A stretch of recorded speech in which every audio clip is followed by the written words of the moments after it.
My name is Megan, and this is my narrative speech. Looking back, I have this to regret, that too often when I loved, I did not say so. David Grayson. I was 12 years old when we were getting ready for my grandparents' 50th wedding anniversary. A week before that, my great aunt died in a fatal car accident.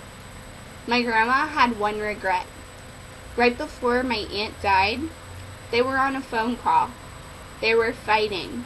My grandma got so mad she just hung up on her, and that was the last time that they ever spoke. My grandma had the regret that she never got to tell Polly how much that she loved her, how much she cared for her, and that no matter that they had their ups and downs, that she would always love her. I couldn't even imagine at the age of 12 feeling something like that, and I told myself that I would never ever have that feeling because I would never do anything like that, because I loved my family and my friends, and I always told them that. But then I got into high school, and all high schoolers are a little bit moody and kind of out of control. So I would do things like sneak out, stay up late, miss curfew, go out with people that I wasn't supposed to be out with. And of course, my parents would get mad at me, I'd get grounded, and I'd be rebellious. I'd slam doors, stomp, scream, yell, told them that I didn't like them, and things that I obviously didn't really mean. But none of it really mattered to me at that time because I was just some stupid teenager. When I was 16, I met a really great guy that ended up being my best friend and probably my first love. I met him at Kings Island, and I remember he was cute and funny and a little rebellious, and I found that attractive because I was a 16-year-old high school girl, and every girl in high school likes the bad boy. So we kind of dated on and off, and everything was fun and new, and we just clicked really well. Then he started dating other girls, which made me jealous. He also started getting in trouble with the law and asking me to come to his rescue. After a while, I got so tired of the lies and him being with other people and the trouble that he was getting into that I just blocked his number. I shut him out of my life completely. I remember on MySpace he would message me and tell me how much he missed me and he needed me back and how much that we should still be friends. Even though after that we tried to be friends, it didn't really work out. We would always end up dating after we tried to just be friends.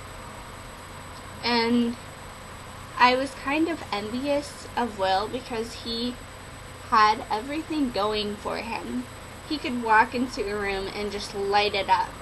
Every girl was attracted to him, and every guy wanted to be just like him.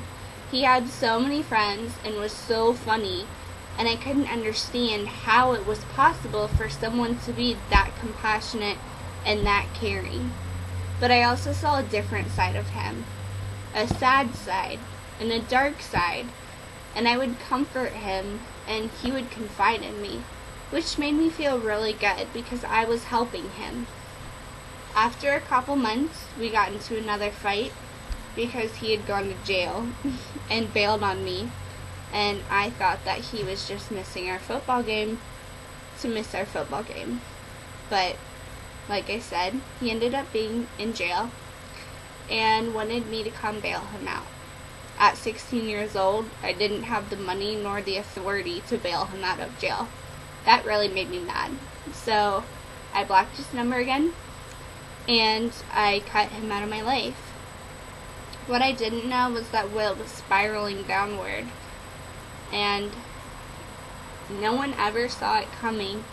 But I'll never forget July 24th, 2009. I was 18 years old, getting ready for my birthday party the following weekend, just had my wisdom teeth out, and I got a call from one of my friends telling me that Will was gone. I thought it was some sick joke, I didn't understand. And eventually, his mom called me and told me that it was true. Will had shot himself in the head and committed suicide. I didn't understand. I didn't know why. I wanted to find answers.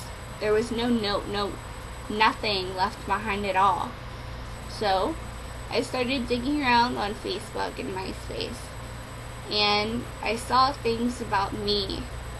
Things about how he missed the fact that he didn't have someone to confide in. How he wanted to be able to see me and just talk to me. All these things that I had ignored. And the last thing I said before he took his own life was that I was so mad at him and I wanted for him to just stay out of mine.